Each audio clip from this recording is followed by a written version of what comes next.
अमीर बनने के सपने तो लोग अक्सर देखा करते हैं, पर क्या उसको अचीव करने के लिए अपनी पूरी ऑनेस्टी के साथ सही जगह इन्वेस्टमेंट प्लानिंग करते हैं?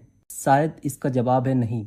अगर आपके पास एक लिमिटेड इनकम है और अभी आप यंग एज में हैं, या फिर आप अभी न्यूली मैरिड हैं और अपने फ्यूचर प्लानिंग के लिए आप बहुत ही ज़्यादा चिंतित रहते हैं, क्योंकि आपकी जो इनकम है शायद उस इनकम में से कुछ हिस्सा आप सेव भी कर लेते हैं, फिर भी आप अपने आने वाले पूरी लाइफ में अमीर नहीं बन पाएंगे, जिससे आपको अपने फ्यूचर प्लानिंग के साथ कॉम्प्रोमाइज़ करना पड़ सकता है। थोड़ा कड़वा है पर यही सच्चाई है। अगर आज आप इसको सही नहीं करेंगे तो शायद आपके आने वाले जनरेशन को भी सेम कॉम्प्रोमाइज़ करना पड़ सकता है। अपने फ्यूचर को सिक्योर करना चाहते हैं और अपने आने वाले बुढ़ापे को और बच्चों के बेहतर भविष्य को अच्छा बनाना चाहते हैं, उसके लिए सही इन्वेस्टमेंट प्लानिंग आज से ही आपको शुरू कर देनी चाहिए। और वो प्लानिंग कैसे करनी है मैं आपको बताऊंगा इस वीडियो के माध्यम से। आप इस वीडियो को फॉलो करके एक सही जगह इन्वेस्टमेंट कर सकते हैं। हेलो एवरीवन, मैं हूं भूपेंद्र और आप देख रहे हैं the tomorrow goal channel. Video में आगे बढ़ने से पहले दोस्तों आपसे एक छोटी सी रिक्वेस्ट है। अगर आपको मेरी वीडियो अच्छी लगती है या फिर मेरी वीडियो से आपकी हेल्प होती है तो मुझे मोटिवेट करने के लिए एक लाइक ज़रूर करें, और पहली बार विजिट कर रहे मेरे चैनल द टुमारो गोल को सब्सक्राइब भी करें। सबसे पहला पॉइंट, कितनी इन्वेस्टमेंट करनी चाहिए। तो आपकी महीने की जो भी इनकम है, मान लीजिए 20,000 या 30,000 या फिर 40,000, या फिर ये भी हो सकता है किसी का 10 या 15,000 भी हो सकता है, उसमें से सिर्फ और सिर्फ आपको 5% हिस्सा बचाना है और म्यूचुअल फंड में इन्वेस्ट करना है for long term. Long term का मतलब है पूरी कंसिस्टेंसी के साथ लॉन्ग टर्म के लिए इन्वेस्टेड रहो। अगर आप 5 साल या 10 साल में करोड़पति बनना चाहते हैं तो भूल जाओ कि आप 15-20 हजार की सैलरी से कभी करोड़पति बन पाओगे। एवरेज 20,000 सैलरी मान के चलते हैं आज के टाइम में। इसका 5% जो कि 1,000 रुपये महीने का होता है, जिसको करनी है आपको SIP यानी कि सिस्टमेटिक इन्वेस्टमेंट प्लान। किस फंड में इन्वेस्टमेंट करना है उसको आगे वीडियो में देखेंगे। अगर 10,000 महीने की भी इनकम है तो भी आप 500 रुपये से SIP शुरू कर सकते हैं। 500 रुपये और 1,000 रुपये अमाउंट आज के टाइम में कुछ भी नहीं होता है।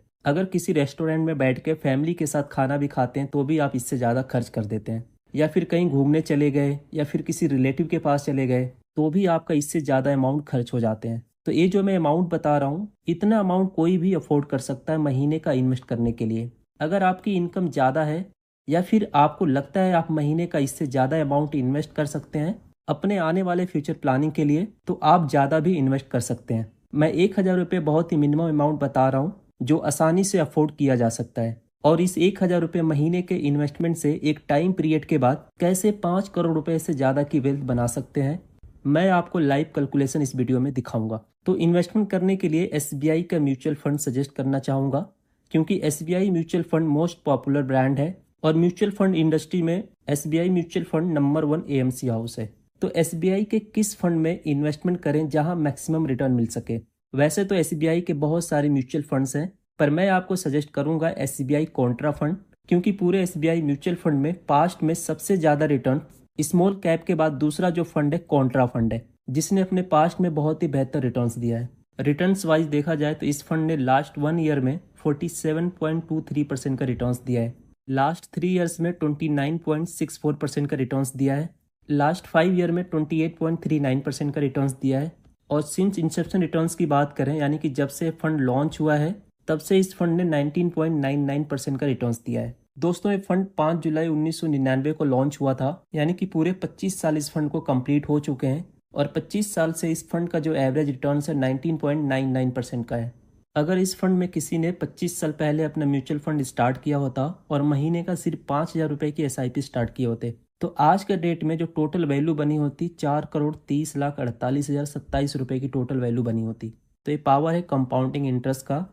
म्यूचुअल फंड में जितने लॉन्ग टाइम के लिए इन्वेस्टेड रहेंगे उतना ही कंपाउंडिंग का ज़्यादा बेनिफिट मिलेगा। इस म्यूचुअल फंड का जो फंड साइज है यानी कि AUM है 34,366 करोड़ का फंड साइज है एज ऑन 30 जून 2024। इस फंड का जो भी करंट NAV है 394.73 का है एज ऑन 1 अगस्त 2024। इस फंड का जो एक्सपेंस रेशो है 0.61% का एक्सपेंस रेशो है। एक्सपेंस रेशो का मतलब होता है कि जो म्यूचुअल फंड में फंड को मैनेज किया जाता है, कंपनी हमसे वो मैनेजमेंट चार्ज लेती है, जो कि 0.61% का है। इस फंड में मिनिमम इन्वेस्टमेंट SIP के रूप में 500 रुपये से स्टार्ट कर सकते हैं, और अगर आप लमसम इन्वेस्टमेंट करना चाहते हैं तो इस फंड में मिनिमम 5,000 रुपये का लमसम इन्वेस्टमेंट कर सकते हैं। टैक्स इम्प्लीकेशन की बात करें तो short term capital gain tax जो होगा 20% का होगा, और long term capital gain tax जो होगा 12.5% का होगा। Long term capital gain tax में 1,25,000 रुपये से ऊपर की जो ग्रोथ होगी उसके ऊपर 12.5% का टैक्स देना पड़ेगा। दोस्तों, इस म्यूचुअल फंड को मैनेज करने के लिए 2 फंड मैनेजर हैं। पहले जो fund manager mister Dinesh Balachandran, जो मई 2018 से इस फंड को मैनेज कर रहे हैं, और दूसरे जो फंड मैनेजर हैं मिस्टर प्रदीप केसवन, जो दिसंबर 2023 से इस फंड को मैनेज कर रहे हैं।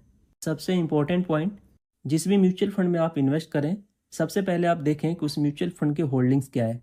तो अगर इस म्यूचुअल फंड के होल्डिंग्स की बात करें तो बहुत ही बेहतरीन होल्डिंग्स है, यानी कि जो टॉप की जो कंपनी है उसके साथ इस म्यूचुअल फंड का इन्वेस्टमेंट है। इस म्यूचुअल फंड के जो टॉप होल्डिंग्स है, निफ्टी बैंक में 5.61% की होल्डिंग्स है, HDFC बैंक में 4.62% की होल्डिंग्स है, गेल इंडिया लिमिटेड में 2.63% की होल्डिंग्स है, स्टेट बैंक ऑफ इंडिया में 2.53% की होल्डिंग्स है, रिलायंस इंडस्ट्री में 2.34% की होल्डिंग्स है, ITC लिमिटेड में 2% की होल्डिंग्स है, और ONGC में 1.91% की होल्डिंग्स है। इस म्यूचुअल फंड की जो टोटल होल्डिंग्स है 103 कंपनियों के साथ होल्डिंग्स है। उनमें से टॉप होल्डिंग्स है जिसमें इस म्यूचुअल फंड का पैसा इन्वेस्ट किया जाता है। अगर सेक्टर वाइज देखा जाए तो इस म्यूचुअल फंड में फाइनेंस सेक्टर में 25.7% की होल्डिंग्स है, अदर्स में 4.1% की होल्डिंग्स है, एनर्जी सेक्टर में 15.8% की होल्डिंग्स है, हेल्थ केयर सेक्टर में 7.8% की होल्डिंग्स है, मेटल एंड माइनिंग में 6.9% की होल्डिंग्स है, टेक्नोलॉजी सेक्टर में 6.8% की होल्डिंग्स है, ऑटोमोबाइल में 6.7% की होल्डिंग्स है, कंस्ट्रक्शंस में 6.3% की होल्डिंग्स है। अब दोस्तों, SIP कैलकुलेटर के माध्यम से समझने की कोशिश करते हैं कैसे इस फंड में सिर्फ 1,000 रुपये महीने इन्वेस्ट करके एक टाइम ड्यूरेशन के बाद 5 करोड़ रुपए से ज़्यादा की वेल्थ बनाई जा सकती है। तो जैसे कि इस फंड ने अपने पास्ट में 20% के लगभग का रिटर्न्स दिया है, बट पास्ट में मिलने वाले रिटर्न्स को हम फ्यूचर में प्रेडिक्ट नहीं कर सकते, बट इससे हमें एक आइडिया मिल जाता है कि इस म्यूचुअल फंड में पोटेंशियल कितना है। तो अभी के लिए हम एक्सपेक्टेड रिटर्न्स मान के चलते हैं कि इस म्यूचुअल फंड में 18% का एक्सपेक्टेड रिटर्न्स मिलेगा। 1,000 रुपये महीने के हिसाब से 20 साल तक कंटिन्यू इन्वेस्टेड रहेंगे, 2,40,000 रुपये आपका इन्वेस्ट होगा। एस्टिमेटेड रिटर्न्स जो मिलेगा 21,03,487 रुपये का।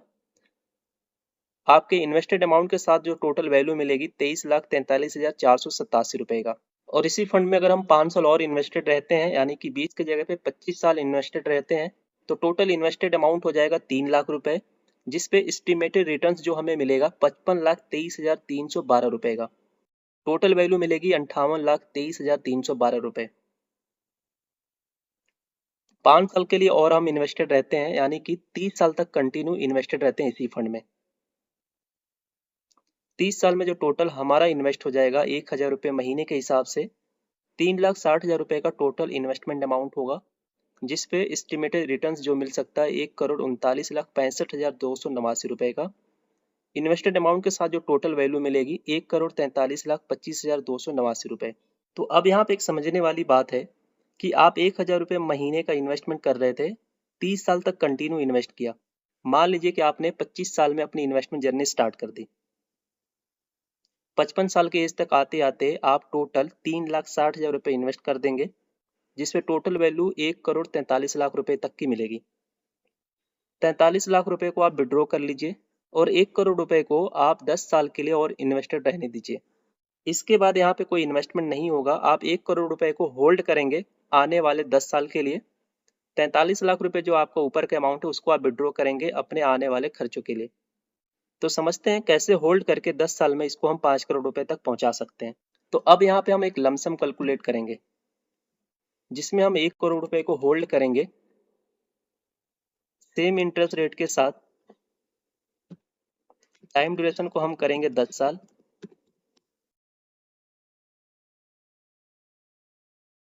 दस साल में जो एस्टिमेटेड रिटर्न्स मिलेगा 4,23,38,356 रुपए का। फाइनल वैल्यू 5,23,38,356 रुपए का बनेगा। ये सिर्फ इन्वेस्टमेंट है 1,000 रुपए का। 1,000 रुपए की पावर है। अब इसमें बहुत लोगों के दिमाग में क्वेश्चन भी होगा कि 40 साल तक इन्वेस्टेड भी रहना पड़ रहा है। तो उन लोगों के लिए मैं कहना चाहता हूँ कि अगर आप 1,000 रुपये इन्वेस्ट नहीं करते तो आप 1,000 रुपये बचा भी नहीं पाते। शायद वो 1,000 रुपये आप कहीं खर्च कर देते, लेकिन 1,000 रुपये करके आप एक टाइम ड्यूरेशन पे 5 करोड़ रुपए की वेल्थ बना रहे हैं। तो इससे आप अपने भी फ्यूचर को सिक्योर कर रहे हैं और अपने बच्चों के फ्यूचर को भी सिक्योर कर रहे हैं। तो अगर आप चाहते हैं कि आज जो आप लाइफ जी रहे हैं आपके बच्चे ऐसी लाइफ ना जिए, उसके लिए आपको इसी तरीके से आज से ही प्लानिंग करनी पड़ेगी, तभी आपके पास एक टाइम ड्यूरेशन के बाद एक अच्छा वेल्थ बन पाएगा। अदरवाइज अगर आप इस प्लानिंग को फॉलो नहीं करेंगे तो आप कभी भी वेल्थ नहीं बना पाएंगे। अगर आप मेरी इस वीडियो से सहमत हैं तो मुझे सपोर्ट करने के लिए एक लाइक जरूर करें।